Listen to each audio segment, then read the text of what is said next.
Hey, welcome back to another video. Today we're going to be reacting to Charlie Kirk makes it look easy to deal with Kamala voters. We'll see how easy it is, because I voted for Kamala. So, let's have this conversation. 7 million new... Keep in mind, before we start this conversation, I respect every opinion on the other side of the spectrum. I respect the Republican opinions, and I lean more... I'm in the middle, but I'm going to probably have more of a Democratic opinion on this, so... Maybe. It depends on what Charlie Kirk says, but I respect Charlie Kirk's opinion, and I respect his ability to do it as an American citizen. I'm going to start with that, okay? Let's start with love before we go to hate. People under the age of 30 bought homes when Donald Trump was president. Woohoo! Yeah, isn't that great? That's great. I love homes. Yes, good. Now it is harder than ever to buy a home. When Donald Trump was president, interest rates were 2%. Now they are upwards of 10%. Wasn't that also partially caused by COVID? I'm not a professional on this. No, it's fine. Yes, of course. He's already starting in the bad faith area.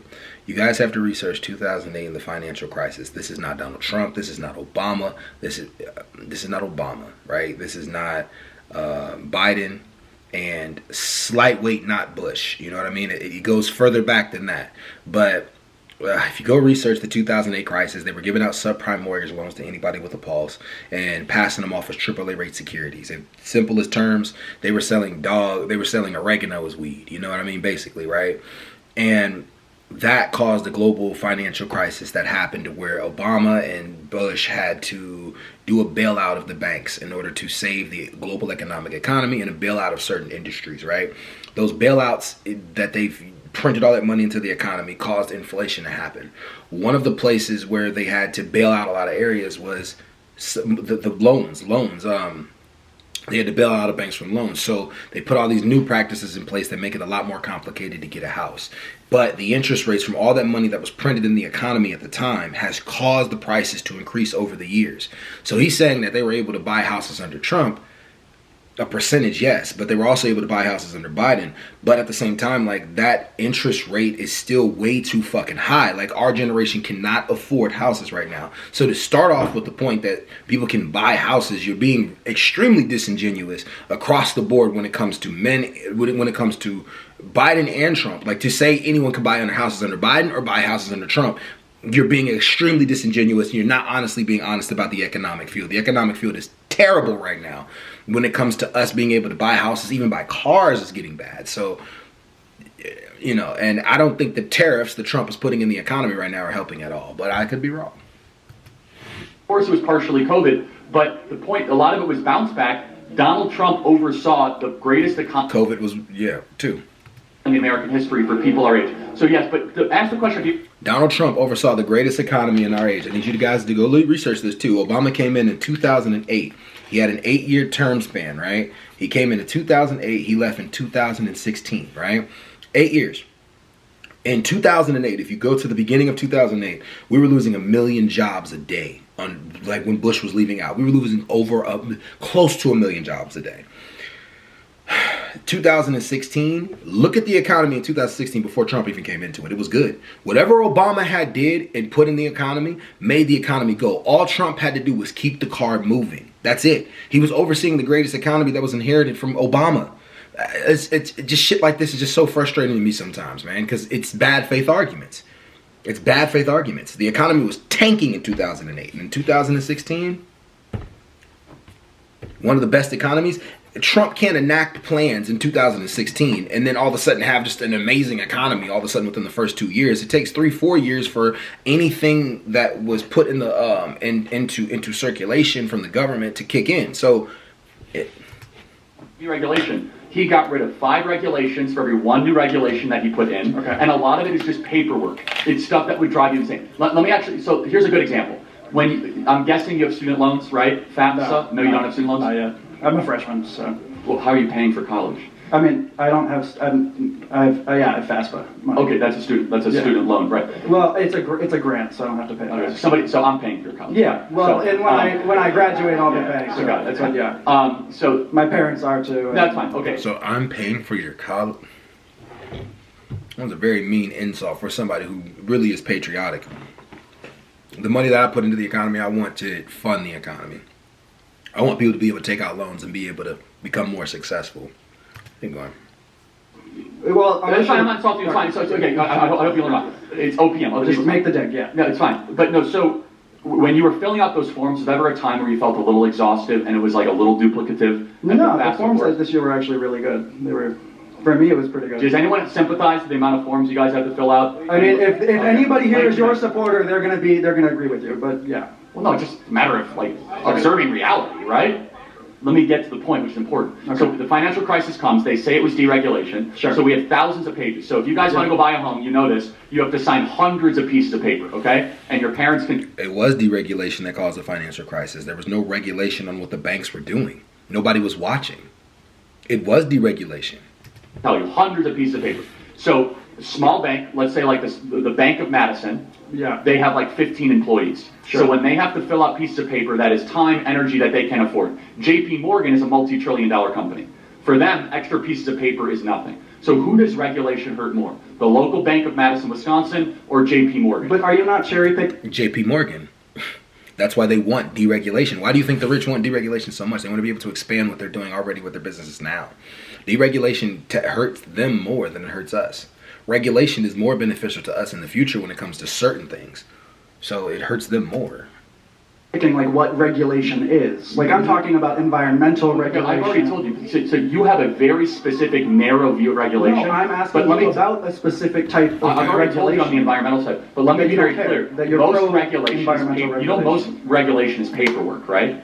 Sure. You Yeah. should go read the National Register. I encourage you guys to do it. It is millions and millions of pages of unnecessary things that have to be notarized, and a lawyer has to sign it, and then it has to be a committee. And small businesses don't have the bandwidth or the money to comply with that, whereas big businesses do, right? Yeah. How do you suppose we regulate them? Is Well, that that's like the question, right? Is that the government also sucks and big corporations suck, so what's the solution? So you call for like a complete governmental reform? Well, I'm just confused, like with his point. If big business has the ability to deal with the regulations, why do they want to deregulate?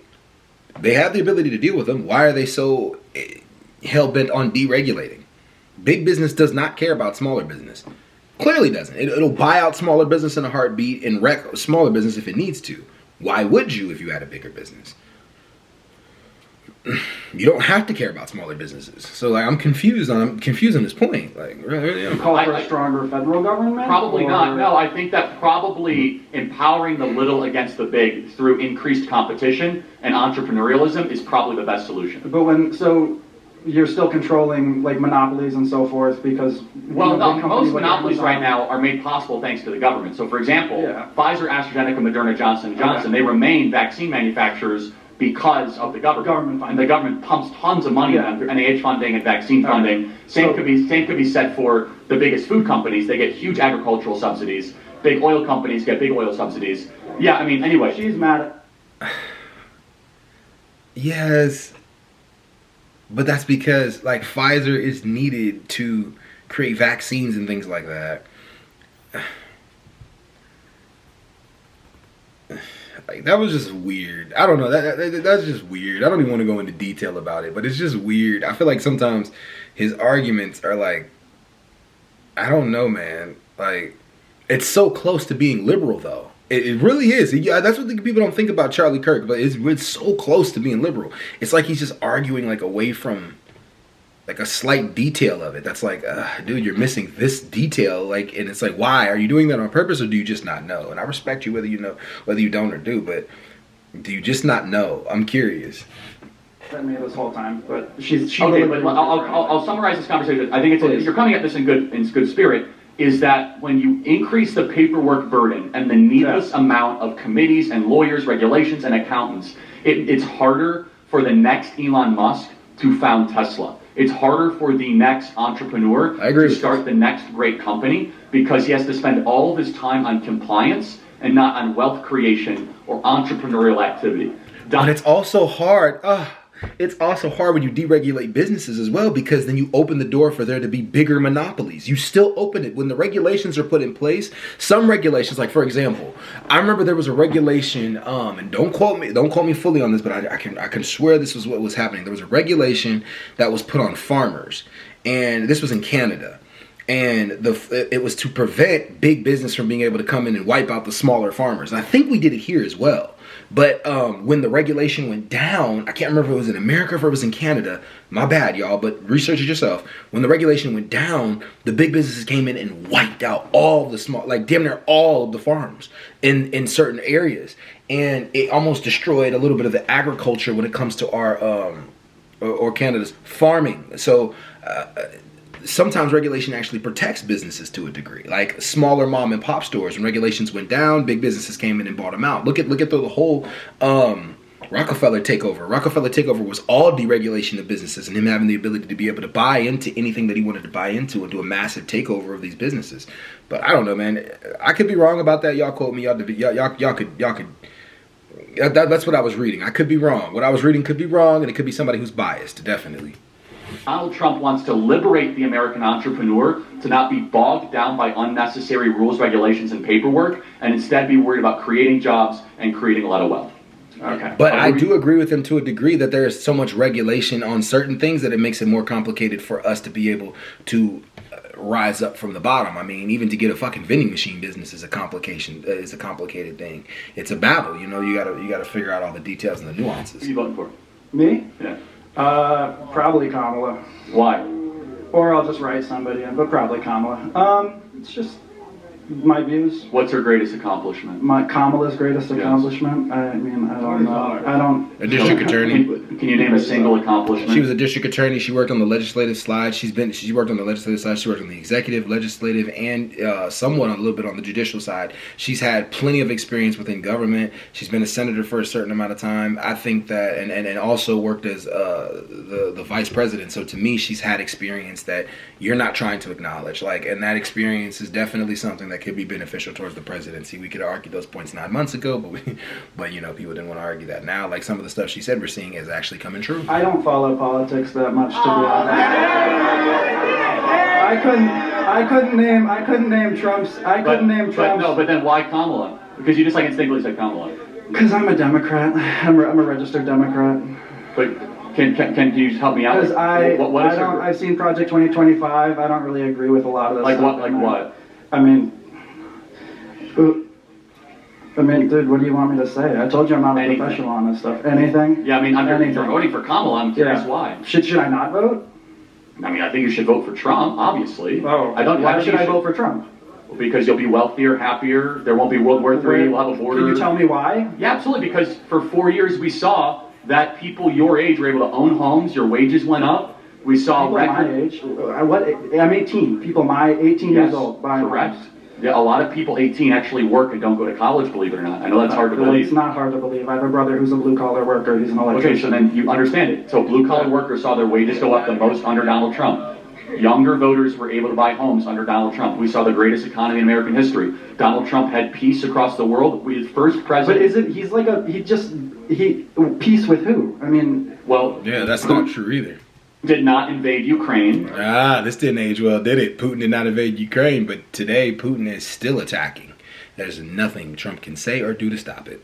Israel was not at war with Gaza. No. It was the first president in 40 years. But wouldn't you say... Hold on. It was the first president... policies allowed this to happen? One second. There's a first president in 40 years where we did not have a new war, correct?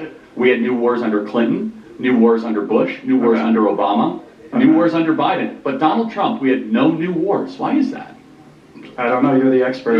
Because he was a great president. Because we had peace treaties. Because it was peace through strength. The point is that we don't have to guess about the type of president Donald Trump is. Are we weaker with a Democratic leader? Absolutely. That's the argument? Wow. Well, think about it. Our dollar is worth less. BRICS is ascendant. Putin invades Ukraine. China's wealthier than ever. Trump. How many pictures did Trump take with Putin? Hold on, this is interesting. So pictures are a bad thing? Well, wait, hold on. Why is he so associated with that? That's an interesting question. So under Obama, Putin takes over Crimea. Okay. Under Biden, Putin invades eastern Ukraine. Yet his buddy with Trump, he doesn't take any land of Ukraine. What is that? Maybe because Donald Trump used diplomacy. This really didn't age well at all. And he was able to have Vladimir Putin. Yeah, Vladimir Putin did not give a fuck. Literally, right here, Trump, Putin sits down is not conditioned under Russian leader. Putin sit down is not conditioned under red and leave. Like literally, Trump can say Understand, nothing you to take a get square it. inch of Ukraine, we will launch rockets into Moscow. Would we really do that? Do you think we would have done that under Vladimir, it doesn't even matter if you think it or not. What we know is the reality is that hundreds of thousands of Ukrainians did not die under Donald Trump's watch. They did die under Kamala Harris and Joe Biden. Sure, yeah. I can't argue with that. I mean, I don't. How many American soldiers died under Trump? Very few. Yeah. How many died under Biden? A lot, actually. How many? 13 in one day at the Bagram withdrawal in Afghanistan. Okay. Yeah, and not to mention American hostages killed just the other day. Where? In Gaza. In Gaza? Yeah, they were American passport holders that were American Were they like citizens. press people? No, they were American citizens that were at a rock concert, like a rave concert in southern Israel, were kidnapped. Yeah, I agree. Like, now that it's going to another place, I'm gonna go ahead and get off of that. But yeah, I mean, shit. My personal opinion. Come on, let's see. In my personal opinion, not personal opinion, but actually what really happened. I don't know. I just think you guys should do more research, and I think like everybody should do more research on it. I don't think Trump was a terrible president, but I also don't think he was the greatest president. I think he inherited a good economy from an economy that was already tanking. So the Democrats fix it, and Republicans come in and smash it. But I mean, that's how I see it. You know, like